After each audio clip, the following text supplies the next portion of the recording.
Sir सिरत का वो microscope क्या कहें इसको का ना न्यूज़पेपर में नहीं आया था सर आप चुपचाप लिखो। Variation of acceleration due to gravity, इसके बारे में थोड़ी सी हम लोग पढ़ेंगे अभी टॉपिक।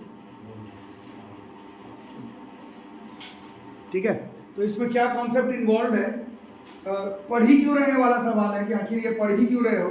तो ये ऐसा है कि स्मॉल जी का वैल्यू आपने डिराइव किया था, स्मॉल जी बराबर आया था capital G mass of planet by radius of planet का होल स्क्वायर। ये कॉन्सेप्ट डिराइव हुआ था, पहले देख लेना, पहले करवाया हुआ है। और उसमें एक जगह पर आपने माना था ये वैल्यू जो अर्थ का तुम लाए थे या फिर किसी भी और प्लैनेट का करते हो तो उसमें एक आध जगह पर थोड़ा सा चीटिंग करते हो। चीटिंग ये करते हो कि तुम मान लेते हो कि जो सरफेस है वो बिल्कुल गोल है। चीटिंग ये करते हो कि बिल्कुल कैलकुलेशन यहाँ से करते हो, है ना। अगर यहाँ से किए तब जा करके ये वाला फॉर्मूला जो है वो काम करता है। और ऑन एन एवरेज जो आंसर आता है स्मॉल जी का 9.8 मीटर पर सेकंड स्क्वायर या फिर मून के केस में 1.63 मीटर पर सेकंड स्क्वायर, इससे आप न्यूमेरिकल्स बना सकते हैं। न्यूमेरिकल पॉइंट ऑफ व्यू के लिए स्मॉल जी को तुम यूनिफॉर्म या फिर कांस्टेंट मान सकते हो। बट एक्चुअल फैक्ट ये है कि आप लोग में से जो लोग थोड़ा सा भी साइंस समझते हैं उन लोग समझ रहे होंगे कि इसमें झोल झमेला है। स्मॉल जी का वैल्यू यूनिफॉर्म एक्चुअल में देखोगे तो नहीं आएगा। और क्यों नहीं आएगा बताओ कारण। पहला बात कि अर्थ या फिर कोई प्लैनेट बिल्कुल ऐसा गोल बॉल तो है नहीं। दूसरा, कैलकुलेशन करने के लिए हर बार तुमको यहाँ जाना पड़ेगा। तुम तो इधर इधर इधर इधर इधर इधर इधर कहीं पर भी रह सकते हो ना। तो ये दो चीज ऐसा है जिसके वजह से न्यूमेरिकल बनाने के लिए तो स्मॉल जी का वैल्यू यूनिफॉर्म है। तीनों equation of uniformly accelerated motion लगा सकते हो। बट एक्चुअल कॉन्सेप्ट ये है कि एक्सेलरेशन ड्यू टू ग्रेविटी का वैल्यू जो है वो किसी फैक्टर के ऊपर डिपेंड करता है। और वो फैक्टर तुम खुद बता दिया अभी किस किस के ऊपर डिपेंड करता है। बट उसको अभी हम लोग थोड़ा सा नाइन्थ, अच्छा ये भी है कि ये जो टॉपिक है ये 9th क्लास लेवल पर देखोगे तो इसका आंसर थोड़ा अलग आएगा, कॉन्सेप्ट सेम आएगा। और जब 11th क्लास में आओगे तो इसका आंसर में थोड़ा सा और चेंजेस आएगा। बट कॉन्सेप्ट विल भी सेम, फिजिक्स तो फिजिक्स है। ठीक है, तो अभी 9th क्लास वाला हिसाब से अगर बात करेंगे तो स्मॉल जी का वैल्यू जो है gm/r², ये किस किस फैक्टर के ऊपर वेरी कर जाएगा। तो वो पहला फैक्टर होगा हाइट पर। पहला फैक्टर क्या होगा? हाइट पर। ठीक है, क्या होगा वो आप लोग अभी खुद देखेंगे और खुद ही से बता भी देंगे। इसको मिटा दे रहा हूँ, थोड़ा सा अच्छा डायग्राम बना दें। तो हाइट पर क्या होगा देखो, तो यहाँ पर ये डायग्राम था, यहाँ पर तुम थे, यहाँ पर सेंटर था, यहाँ पर रेडियस था। ये अगर मास ऑफ प्लैनेट था तो इस पे एट ए पॉइंट पर तो जी का वैल्यू डिराइव करके लाई हो कि ये होता है कैपिटल जी m/r², है ना। बट मान लो कि तुम एक हाइट पर जा रहे हो, मतलब यहाँ पर। अब मान लो तुम यहाँ पर हो, मतलब ए से थोड़े से हाइट पर ऊपर। कुछ आ रहा है समझ में? ये हाइट पर जैसे ही जाते इस हिसाब से, तब खुद से ही बताओ कि जी का वैल्यू, ये तो ए पॉइंट पर हुआ और ये एक हाइट पर हुआ। तो फॉर्मूला के हिसाब से देखो, कैपिटल जी तो सेम रह गया, मास ऑफ प्लैनेट तो सेम रह गया। बट अगर यहाँ पर होता तो यहाँ से यहाँ तक का दूरी तो बढ़ गया ना। ये कितना हो जाएगा? ये r+h का होल स्क्वायर हो जाएगा। ये कॉन्सेप्ट है। फिर से बताऊं क्या क्या समझ में? ठीक है, आप दोनों को एनालाइज करके तुम खुद ही देख सकते हो। अब थोड़ा मैथ इन्वॉल्व है, साइंस जो इन्वॉल्व होना था वो हो गया। अब थोड़ी सी मैथ्स इन्वॉल्व है इसमें। डिनोमिनेटर में इन दोनों को देखो, ऊपर वाला सेम है, नीचे वाला क्या हो रहा है? अलग में बढ़ रहा है कि घट रहा है?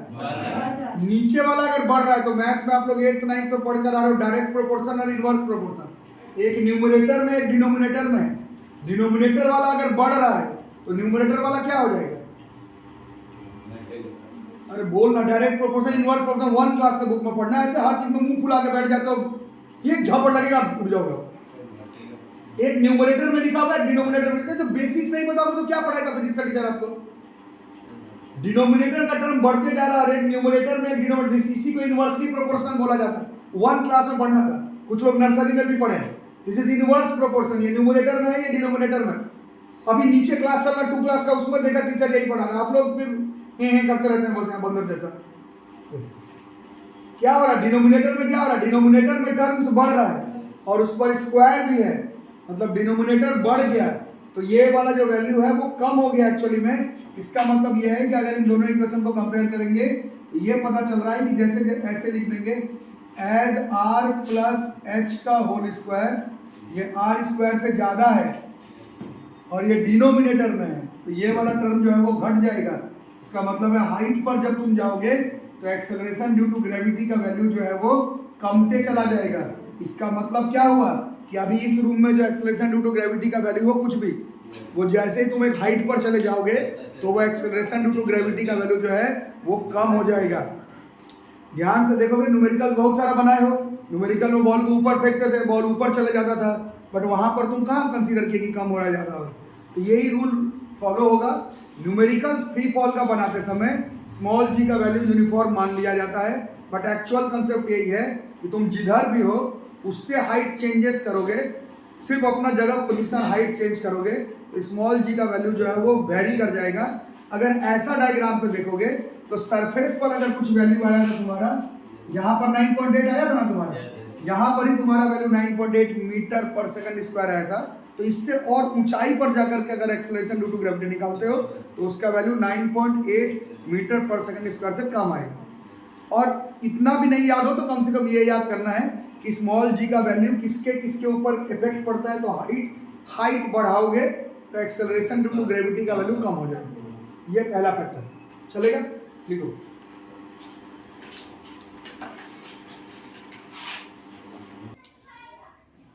है ना, तो ये हम लोग देख लिए कि हाइट पर जाने पर एक्सेलरेशन ड्यू टू ग्रेविटी का वैल्यू क्या हो जा रहा है, कम हो जा रहा है। किसके कंपैरिजन में कम हो जा रहा है, सरफेस पर जिस पॉइंट पर तुमने कैलकुलेशन पहले किया था, मतलब बिल्कुल इस पॉइंट पे कैलकुलेट करोगे तो 9.8 मीटर पर सेकंड स्क्वायर आएगा। एक हाइट पर जाकर के कैलकुलेशन करोगे तो इसका वैल्यू 9.8 मीटर पर सेकंड स्क्वायर नहीं आएगा, उससे कम आएगा। ठीक है, तो अब सवाल है कि अंदर जाते हैं डेप्थ पर, यहाँ नहीं अंदर, अगर थोड़ा डेप्थ पे चलते हैं तब क्या होगा। तो दूसरा फैक्टर जिस पर एक्सेलरेशन ड्यू टू ग्रेविटी का वैल्यू पे फर्क पड़ता है वो है डेप्थ। डेप्थ का मतलब क्या होता है, अंदर की तरफ जाना। ठीक है, तो ये भी ध्यान से देखना समझना। प्रूफिंग अभी मैं बता रहा हूँ, प्रूफिंग अगर मान लो बाई चांस कि नहीं भी समझ में आए तो कोई दिक्कत नहीं है आपके क्लास में प्रूफिंग। इसका वैसे में भी साइड बुक्स में ही दिया हुआ है, एनसीईआरटी में नहीं, पर जो फैक्ट आएगा प्रूफिंग का जो आंसर आएगा वो आपके बुक में दिया हुआ है। जैसे एक फैक्ट याद हो गया आपको कि हाइट पर जाने पर स्मॉल जी का वैल्यू कम हो जाता है, डेप्थ पर आने पर कॉमन सेंस क्या कह रहा है, हाइट पर अगर घट गया तो डेप्थ पर बढ़ जाएगा ऐसा लग रहा है, बट अभी हम लोग देखते हैं क्या आएगा। प्रूफिंग अगर नहीं भी समझ में आया 9th क्लास वालों को तो कम से कम डेटा रिजल्ट जो आएगा वो जरूर याद करना है कि डेप्थ पर आने पर क्या होगा। ठीक है, समझ आ रही हो? तो पहले देख लेते डायग्राम। तो ये डायग्राम था हमारा, और बड़ा फॉन्ट पूछा तो ये डायग्राम था, है ना। ये पॉइंट था ए, ये था इसका सेंटर, ये था मास ऑफ प्लैनेट, ये था इसका रेडियस, और ए पॉइंट पर ये आया था एट ए। 9.8 के चक्कर में मतलब एट ए पर आया था g, this is capital G, mass of planet by radius of planet का होल स्क्वायर, ये आया था। ठीक है, अब हम लोग एक बॉल के मतलब एक बॉल को कंसीडर करोगे और उस बॉल के सरफेस पर तो देख लिए कि 9.8 मीटर पर सेकंड स्क्वायर है। अब कहाँ कैलकुलेट करना, कैसे होगा, बॉल का डेप्थ मतलब क्या होगा, बॉल को अगर अर्थ कंसीडर कर लो तो कहाँ कैलकुलेशन करने वाला, बोलो नीचे हो तो वैसे नीचे चले जाओ, वो तो हाइट ही हो गया। अरे बोलो ना, गलत ही होगा तो होगा। एक तो यहाँ पर कैलकुलेट कर चुके हो, अब कहाँ कैलकुलेट करना, तो बॉल के अंदर जाना पड़ेगा, नीचे नहीं जाना, नीचे वाला हाइट ही हो जाएगा, बॉल के अंदर घुसना है। सरफेस पर कर लिए हैं 9.8 मीटर पर सेकंड स्क्वायर आ रहा है, अब बॉल के अंदर घुसने वाला।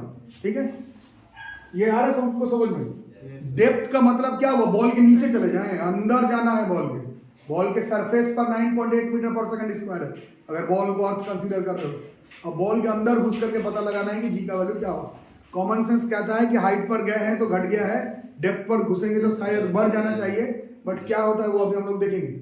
उससे पहले एक चीज आपको कंफर्म बताना पड़ेगा, जो कि केमिस्ट्री में हम लोग अनऑफिशियली पढ़े थे, बट थोड़ा थोड़ा आपको मालूम होगा। डेंसिटी वर्ड सुने हो, डेंसिटी बहुत बार बताया मैं क्लास में। डेंसिटी का मतलब क्या होता है, हाँ, डेंसिटी का मतलब होता है घनत्व। 8th में 9th में पढ़ना था, केमिस्ट्री के चैप्टर 1 में पढ़ाया था, जहाँ पर बताया था सॉलिड का डेंसिटी सबसे ज्यादा होता है। और डेंसिटी के बारे में आपको बताया गया था ये एक्चुअली में मास बाय वॉल्यूम होता है। डेंसिटी बराबर क्या होता है, मास बाई वॉल्यूम।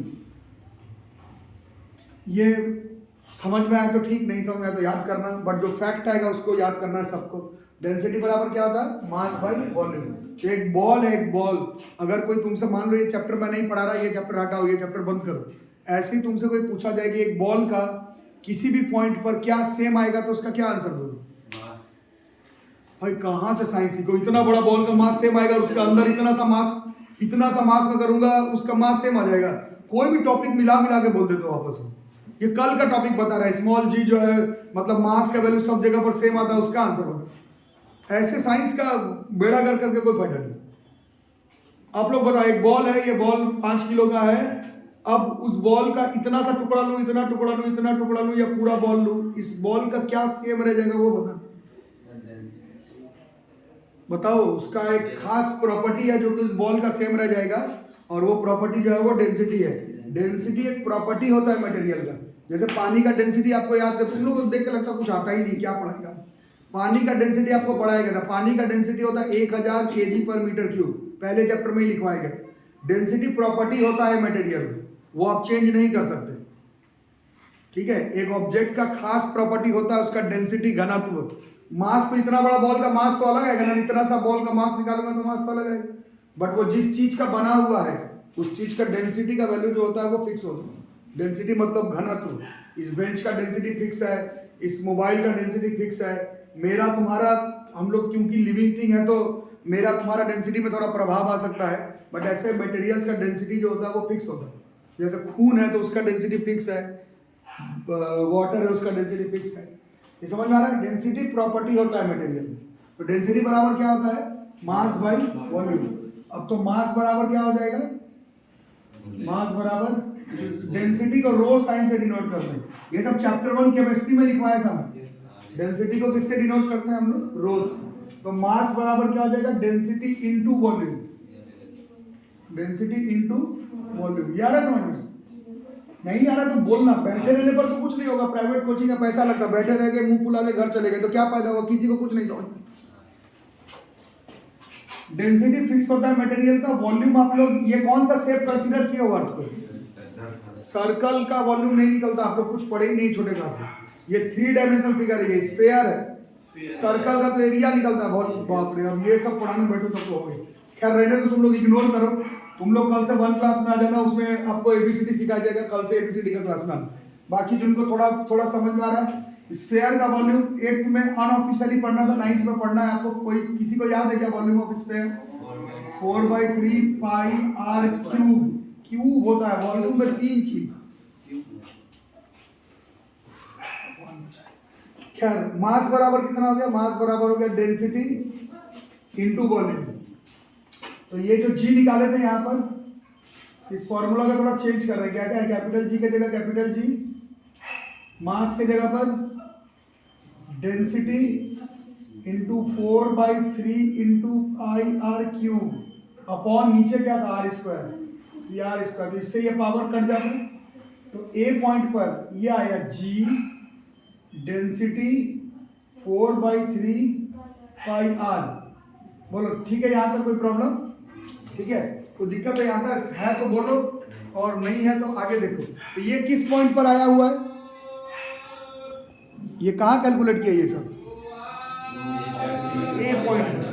अब ए पर तो मेरे को वैल्यू पता ही है, ए पर तो मेरे को मालूम ही है कि इसको मैं ऐसे कैलकुलेट करूं या फिर ऐसे, इसका आंसर 9.8 मीटर/सेकंड² ही आएगा। सवाल है अंदर घुसने पर क्या होगा। अब हम लोगों को कहाँ आना है, यहाँ नहीं, बॉल के अंदर। अब हम लोग यहाँ आ गए, ठीक है, समझ में आ रहा है? कितना अंदर आ गए तो यही मान लो D से डिनोट करेंगे। ये डेप्थ हो गया, थोड़ी देर पहले हाइट पर थे, अब डेप्थ पर है। इसका प्रूफिंग 9th वाले लोग पूछेंगे कि 9th में इसका प्रूफिंग आएगा कि नहीं, तो अभी मैं बताया ऐसे, मतलब टर्म 2 का टॉपिक है, नियम के हिसाब से प्रूफिंग आ सकता है, बट आपके क्लास में इसका प्रूफिंग नहीं दिया हुआ है, इसलिए इसका प्रूफिंग पर ध्यान कम। जो रिजल्ट आएगा अभी से 2 मिनट के बाद, रिजल्ट पे ध्यान ज्यादा।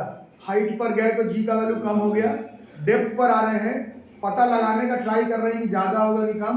प्रूफिंग टीचर तो बता रहा है, फिर भी अगर आपको समझ में नहीं आया तो कम से कम जो रिजल्ट आएगा वो जरूर याद करके चलो। प्रूफिंग इसका सीनियर क्लासेस में भी पढ़ाया जाएगा, ठीक है। फिलहाल अंदर आ गए, अरे समझ में ना। अब इस ऑब्जेक्ट, ये वाला हमारा बॉल हो गया, ठीक। और ये ए पॉइंट नहीं है, पॉइंट का नाम कुछ हो गया बी पॉइंट। बोलो आ रहा है सबको समझ में? तो यहाँ से यहाँ तक का जो रेडियस है वो कितना हो गया, ये तो डी गया, तो यहाँ से यहाँ तक का आर माइनस डी। समझ आ रहा है या बिल्कुल बाउंस कर रहा है? तो अब बी पॉइंट पर निकालते हैं, डेप्थ पर आ गए हैं, मतलब बी पर आ गए हैं, बी पर आ गए, ठीक है। तो बी पर क्या क्या होगा वहां पर आप लोग अपने दिमाग से बताएंगे। यहाँ पर ये जी ऑफ बी पर निकालने वाले हैं, जी ऑफ बी, बोलो कैपिटल जी, ठीक है। मास अब सेम होगा कि अलग हो जाएगा? अरे नहीं भाई, है मास ऑफ प्लैनेट है, इतना बड़ा का मास और इतने छोटा का मास सेम कैसे हो सकता है? कहां से साइंस सीखो भाई? कभी पॉइजन पिया करो, देखो अच्छा लगेगा, जैसे कभी पी के देखो, इट विल फील गुड। इतना बड़ा बॉल अभी बताया, इतना बड़ा बॉल का मास है, अभी अंदर आ रहा है, फिर बोल रहा हूं मास सेम आएगा, फिर आपसे कुछ नहीं होगा। आराम करो, फिर मेरे को लिख लेने दो, ऐसे वीडियो भी बर्बाद होगा। आप लोग तो तेज है ही, आप लोग को तो कुछ फर्क पड़ेगा नहीं। आज भी वही आपका लाइफ का करियर का टारगेट है, आगे भी वही रहेगा। कुछ समझ में आता है, झूठ मूठ मैं भी मेहनत करता हूँ, इतना आप लोग बकवास करके रखते हो। तो मास, इतने बड़े बॉल का मास एम है, ये अंदर आ गए बॉल के, इसका मास थोड़ा कम हो जाएगा, इसका नाम एम डैश मान लेते हैं। रेडियस भी बोलोगे सेम रह जाएगा, बट ये इसका आर है, यहाँ से यहाँ तक ये रेडियस जो है वो आर माइनस डी का स्क्वायर हो जाएगा। कुछ आता ही नहीं है, पता नहीं कैसे बड़े हो गए हो, हाथी उठी का लगता है कि पक। अब मास निकालने वाले हैं, छोटा बॉल है तो इसका मास कितना होगा? मास बराबर क्या होता है अभी आपको बताया गया कि डेंसिटी मटेरियल का सेम रह जाता है। इतना बड़ा बॉल हो चाहे इतना बड़ा बॉल हो, इसका डेंसिटी सेम रह जाएगा। इसका वॉल्यूम और इसका वॉल्यूम तो अंतर हो गया, ये छोटा हो गया। इसका जब वॉल्यूम निकालेंगे, वॉल्यूम का फॉर्मूला क्या होता है? वॉल्यूम का फॉर्मूला होता है 4/3 पाई, बट इसका रेडियस कम हो गया, this is like r minus d का होल क्यूब। टॉपिक को मिला दे रहे हो। कल आदमी बताया था मास और वेट, एक ऑब्जेक्ट को इधर से लेकर के जाओगे दूसरे प्लैनेट पर, वहां पर सिखाया था मास सेम होता है, तो आज बता रहे हो कि इतना बड़ा बॉल का भी मास सेम होगा और इतने का भी मास सेम होगा। क्यों? थोड़ा कुछ दूसरा काम करो तुम, ऐसे एक काम से नहीं होगा, कुछ दूसरा चीज एंजॉय करो। चिकन चिली पुलाव बहुत खाए, कुछ दूसरा चीज अब खाओ तभी बात बनेगा। कोई टॉपिक को कहीं ले जाकर के मैच कर देते। कल बता रहा हूं मास और वेट, एक ऑब्जेक्ट, जैसे मेरा मास 90 केजी है, मेरे को उठा करके दूसरे प्लैनेट पे ले जाएंगे तो मेरा मास कितना होगा? तो 90 केजी। ये टॉपिक कल पढ़ा है। आज बता रहा हूं इतना बड़ा बॉल है, इसका मास कितना होगा, और अब बॉल को छोटा कर दिया, मास कितना होगा? बोल रहा हूं सेम होगा, क्योंकि कल हम पढ़ाए थे मास और वेट। कैसे? मतलब ये सब कहां से लाते हो ये टैलेंट? ये नॉर्मल इंसान के पास इतना टैलेंट संभव नहीं। तुम लोग 20 साइड, तुम लोग कोविड का वो वैक्सीन खोजो नया टाइप का, तुम ही लोग से संभव है। पढ़ाई का एकदम वो बना के रखते हैं। इतना कमजोर कोई कैसे हो सकता भाई? तो मास का वैल्यू चेंज हो गया। अब हम लोग एक्सेलरेशन ड्यू टू ग्रेविटी निकाल करके देखने वाले हैं कि क्या होगा। कैपिटल जी तो सेम रहेगा, यूनिवर्सल ग्रेविटेशनल कांस्टेंट है। मास का वैल्यू चेंज हो गया, this is density into 4/3 into pi into R minus D का होल क्यूब। और नीचे क्या बचा हुआ था? नीचे बचा हुआ था आर माइनस डी का होल स्क्वायर। ये दोनों कट जाता, एक पावर बचा हुआ रहता, इतना ही, ठीक है। अब दोनों इक्वेशन को ध्यान से देखो, ये जीए है और ये जीडी है, दोनों को डिवाइड करके पता चलाते हैं। जीए और जीडी को आपस में डिवाइड करो, या फिर जीडी और जीए को आपस में डिवाइड करो। ये डेप्थ पर है और ये ए पॉइंट पर है। तो जीडी का कितना फॉर्मूला है? Capital G density 4/3 pi into R minus D, और यहाँ पर कितना है? यहाँ पर था G density 4/3 pi into R. तो ये जी ये सब कट गया, ठीक है। अब देखो कितना हो गया, जी ऑफ डी डेप्थ पर, this is R minus D by R into G at point A. ये बढ़ रहा है घट रहा है अभी पता चल जाएगा। इसमें भी आप लोग अजीबोगरीब आंसर देंगे, इसलिए मैं ही कर देता हूँ। ये आर बाई आर ये 1 हो जाएगा, ये हो जाएगा डी बाई आर, और ये जी ऑफ ए। अब देखो ये डी और आर में बड़ा कौन है?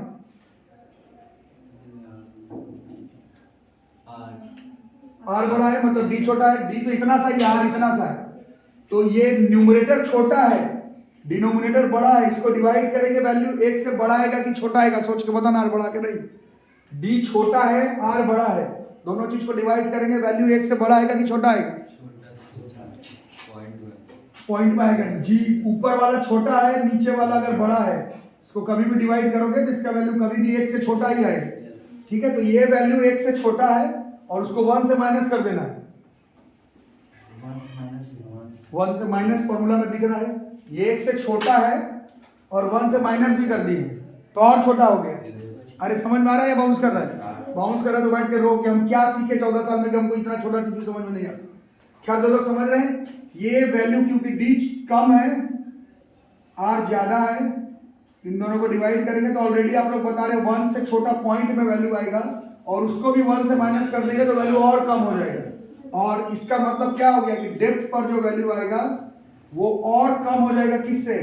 ए पॉइंट पर। और ये बड़ा बेसिक साइंस है, बड़ा कमाल का साइंस है, आपको यही डेटा याद करना है।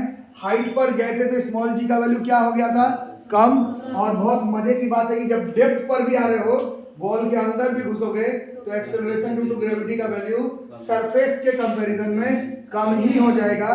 तो अगर सरफेस पर कल परसों तुमने कैलकुलेट करके 9.8 मीटर पर सेकंड स्क्वायर निकाला था तो ये जान के चलो कि वही हाईएस्ट है। ऊपर भी जाओगे तो भी उसका वैल्यू 9.8 मीटर पर सेकंड स्क्वायर से कम ही आएगा। और बॉल के अंदर, अर्थ के अंदर, जैसे तुम जहां पर हो, हम लोग कहां पर हैं? हम लोग यहां पर हैं क्या अर्थ पे? हम लोग तो यहीं कहीं ना है, हम लोग तो यहीं कहीं पर हैं या फिर यहीं कहीं पर है। मतलब हम लोग एक्चुअली में कहाँ हैं? बॉल के डेप्थ में ही है।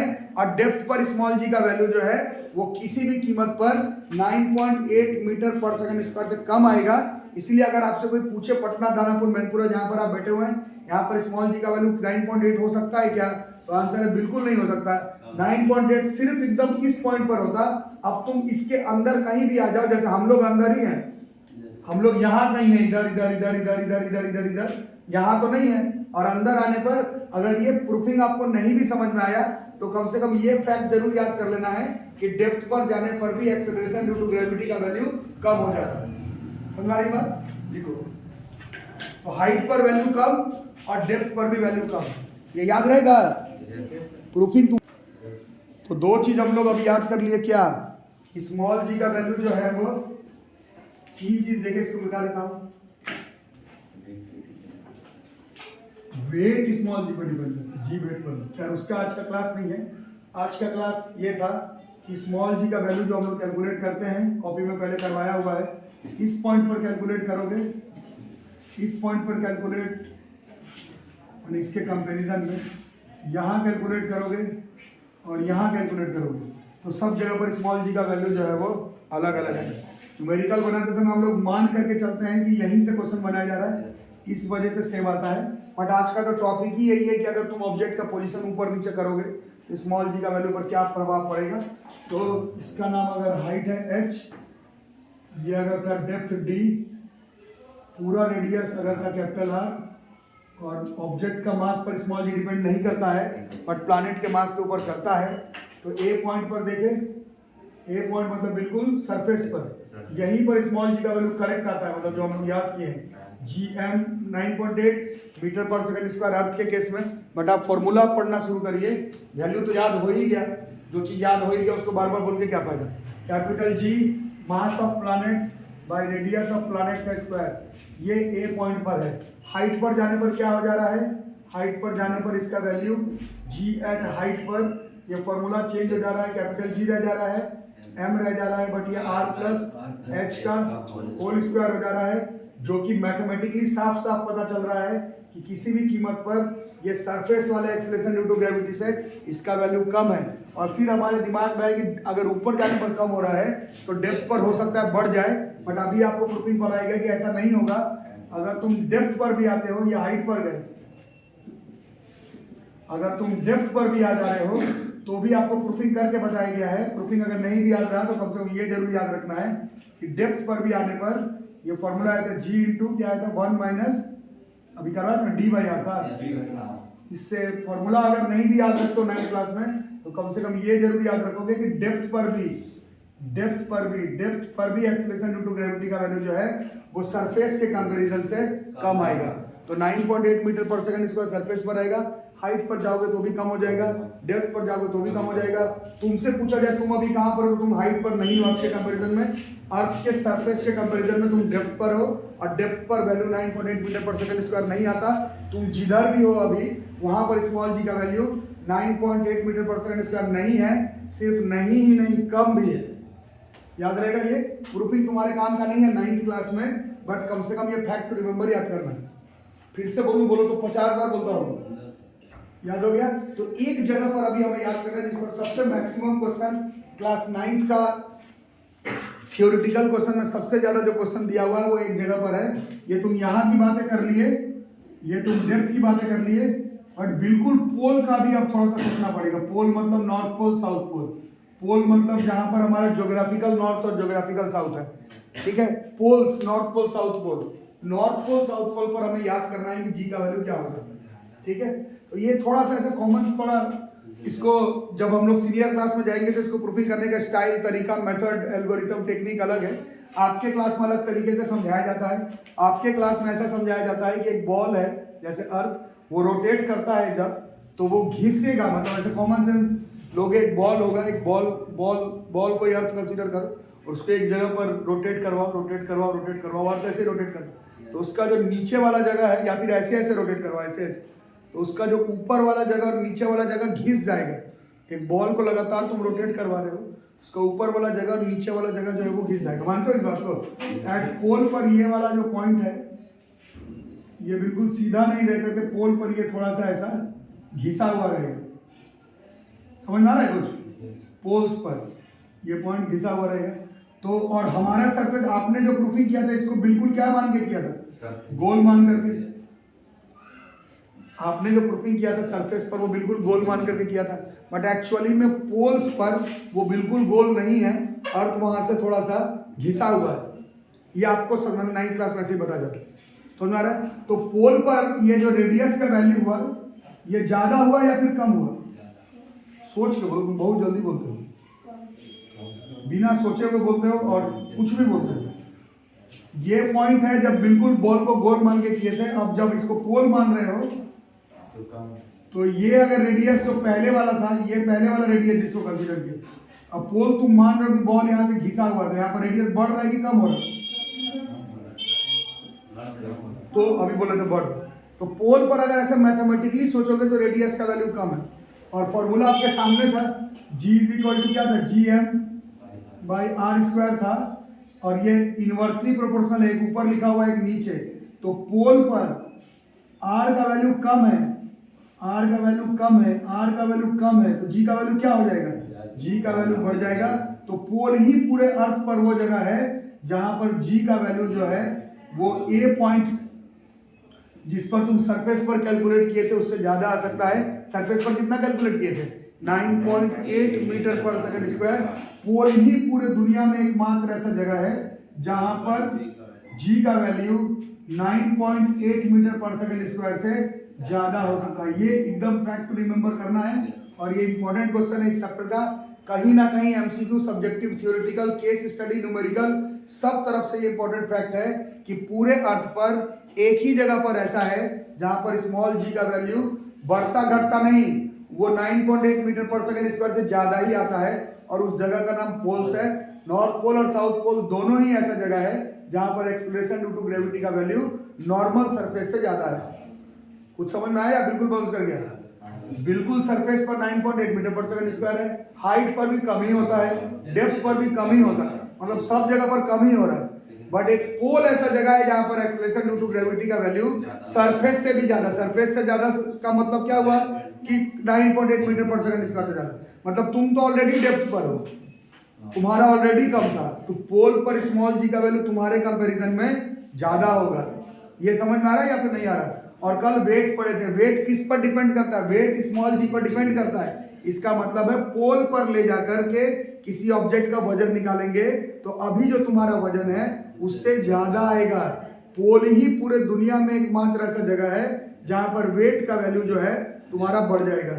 जितना तुम्हारा अभी वेट है उससे ज्यादा वेट तुम्हारा पोल पर आएगा। स्मॉल जी का वैल्यू जितना तुम्हारा इधर है पोल पर उससे ज्यादा आएगा, उससे ज्यादा छोड़ो, सबसे ज्यादा आएगा पूरे वर्ल्ड में सबसे ज्यादा value acceleration due to gravity का पोल पर होता है। पोल पर ही दुनिया में वर्ल्ड में सबसे ज्यादा एक्सेलरेशन ड्यू टू ग्रेविटी का वैल्यू पोल पर है। ये आपका इंपॉर्टेंट क्वेश्चन है। और जी ज्यादा है तो वेट भी ज्यादा होगा। किसी भी ऑब्जेक्ट का वेट भी निकालोगे तो वो मैक्सिमम जो है weight of any object will be maximum at poles. ये थिंग्स टू रिमेंबर है। मास तो सेम आएगा। तुमको उठा करके कल मैं क्वेश्चन पूछ रहा था कि इधर से उठा करके मून पर करेंगे तो क्या होगा, मास सेम होगा। वैसे तुमको उठा कर अगर मैं पोल पर भी ले गया तो मास सेम होगा, बट वेट का वैल्यू जो है अभी जितना तुम्हारा वेट है उससे ज्यादा आएगा। मून पर तो कम आएगा, G/6 था, पर पोल पर चलते हो तो अभी जो भी तुम्हारा वजन होगा उससे ज्यादा वजन। मास नहीं, तुम्हारा मास सेम आएगा। इधर उधर पाताल लोक में ले जाऊं, स्वर्ग में ले जाऊं, मून पर ले जाऊं, सैटर्न पर ले जाऊं, मून पर, पोल पर ले जाऊं, मास सेम आएगा। वेट का वैल्यू जी के ऊपर डिपेंड करता है और जी हम लोग देख रहे हैं कि पोल पर ज्यादा है, इस वजह से वेट भी ज्यादा आएगा, मास नहीं ज्यादा आएगा। ठीक है। Weight of any object will be maximum at poles. G का वैल्यू भी मैक्सिमम कहां पर आएगा, पोल पर, और वेट ऑफ कोई भी ऑब्जेक्ट का वैल्यू भी मैक्सिमम आएगा पोल पर। तो ये हमारा आज का कॉन्सेप्ट है। एक बार जल्दी से बताओ क्या कॉन्सेप्ट हुआ। स्मॉल जी का वैल्यू हम लोग देखें, ये capital G capital M by R square होता है। स्मॉल जी ऑब्जेक्ट के मास के नहीं, प्लैनेट के मास और उसके रेडियस के ऊपर डिपेंड करता है। प्रूफिंग जो की है अर्थ के केस में 9.8 मीटर पर सेकंड स्क्वायर, वो ए पॉइंट पर की है जहां पर ये पूरा रेडियस है। बट हमें मालूम है कि ऐसा हो नहीं सकता। बॉल को आप रेडियस कंसीडर करके स्मॉल जी का वैल्यू नहीं निकाल सकते। इसका मतलब है कि स्मॉल जी का वैल्यू कुछ कुछ फैक्टर के ऊपर डिपेंड करता है। पहला चीज देखिए कि हाइट पर जाएंगे तो क्या होगा। ये बहुत कॉमन सेंस हमें पता चल गया कि अगर ए के कंपैरिजन में और ऊपर जाओगे तो स्मॉल जी का वैल्यू कम आएगा। फिर एक बड़ा इंपॉर्टेंट कॉन्सेप्ट है कि ऊपर कम हो रहा था, अंदर घुसेंगे तो शायद बढ़ जाएगा, बट कैलकुलेशन से आपको पता चला कि तुम अंदर भी आ रहे हो अर्थ में कहीं पर भी तो भी तुम्हारा स्मॉल जी का वैल्यू 9.8 मीटर पर सेकंड स्क्वायर से कम ही आएगा। और फिर एक बात काम की चीज याद आ रही है कि कहीं ऊपर भी गए तो कम हुआ, नीचे भी गए तो कम हुआ। मैक्सिमम स्मॉल जी का वैल्यू कहां पर हो सकता है, तो ये थोड़ा टेक्निकली, थोड़ा मैथमेटिकली, थोड़ा कंसेप्चुअली 9th में, 11th में इसको और तरीके से किया जाता है। 9th में थोड़ा थिंग्स टू रिमेंबर में, या फिर थोड़ा टेक्निकली या फिर थोड़ा कंसेप्चुअली हम लोग ऐसा सोच सकते हैं कि पोल पर स्मॉल जी का वैल्यू जो है वो 9.8 मीटर पर सेकंड स्क्वायर से ज्यादा है। या फिर आप ऐसा कह सकते हैं कि पूरे अर्थ पर सबसे ज्यादा एक्सेलरेशन ड्यू टू ग्रेविटी का वैल्यू जो है वो पोल पर है। और वेट का फॉर्मूला m/g होता है। अगर g ज्यादा है तो वेट का वैल्यू भी पोल पर ज्यादा होगा। ये थिंग्स टू रिमेंबर। तो दिक्कत किसी को? ठीक है। एक चीज और हम लोग यहाँ पर लिखेंगे, ये अगर आपको समझ में आ गया थिंग्स टू रिमेंबर में, ये समझ गए ना अच्छे से, टिक लगा लगा के रिमेंबर कर। तो एक चीज और इस फॉर्मूला में देखेंगे। मान लो ऐसा कोई जगह है जो अर्थ का सेंटर है, at the centre of the अर्थ। ऐसा जगह टाइप का कुछ है नहीं। मूवी हॉलीवुड का कुछ कुछ आया है जो कि आप लोग देखे होंगे, journey to the centre of the earth, देखे हो? चलो ठीक है, मतलब वो सब काल्पनिक बातें हैं कि अगर कोई जगह ऐसा है जो अर्थ का सेंटर है एक्चुअली, अगर ऐसा कोई जगह है तो जो बिल्कुल अर्थ का सेंटर पर है, तो वहां पर अगर आप देखेंगे, यही है मेरे कैलकुलेशन से, है ना, ये पॉइंट है। इसमें ये डी का वैल्यू कितना हो गया? ये डी को अगर यहां से यहां तक निकालते तो कितना हो जाता? ये डी किसके बराबर हो जाता? अगर कोई जगह ऐसा है जो कि सेंटर है अर्थ का, अगर ऐसा कोई जगह है तो उसमें ये जो डेप्थ है वो तो पूरा आर के बराबर हो गया। और इसको इस फॉर्मूला में डाल करके देखोगे तो डेप्थ पर g into 1 minus R by R हो गया। अरे समझ में, आर बाई आर इज 1 में से 1 गया 0। ये एक्सेलरेशन ड्यू टू ग्रेविटी का वैल्यू कितना हो गया? 0। तो ये आपका एक और एमसीक्यू है, ये आपका एक और थिंग्स टू रिमेंबर है कि अगर कोई ऐसा जगह है जो अर्थ का सेंटर है तो वहां पर एक्सेलरेशन ड्यू टू ग्रेविटी का वैल्यू 0 आएगा। पोल पर मैक्सिमम, ज्यादा नहीं, सबसे ज्यादा। एक्यूरेट वैल्यू कहां पर है? ए पॉइंट पर, जो आप मैथमेटिकली न्यूमेरिकल के लिए करते हैं। हाइट पर जाओगे कम हो जाएगा, डेप्थ पर जाओगे कम हो जाएगा, कम होते होते होते होते होते होते अगर सेंटर पर आ जाओगे तो 0 हो जाएगा। और पोल ही दुनिया में एकमात्र ऐसा जगह है जहां पर जी का वैल्यू ज्यादा हो जाएगा।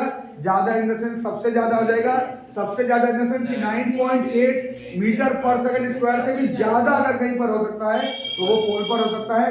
0 कहां पर होगा? सेंटर ऑफ द अर्थ पर। ऐसे सेंटर ऑफ अर्थ एक काल्पनिक बात है, किसी को ऐसा कोई वर्ड पता नहीं जहां पर अर्थ का सेंटर हो, बट अगर ऐसा कोई जगह है तो वहां पर स्मॉल जी का वैल्यू 0 है। पोल पर मैक्सिमम है, हाइट पर कम, डेप्थ पर कम, सरफेस पर कैलकुलेट करोगे तो 9.8 मीटर पर सेकंड स्क्वायर आएगा। ठीक है, तो ये आपका हो गया सारा खत्म। एक क्लास में इसका कुछ थ्योरेटिकल क्वेश्चन लिखवा दूंगा, variation of acceleration due to gravity, यही टॉपिक कहता है।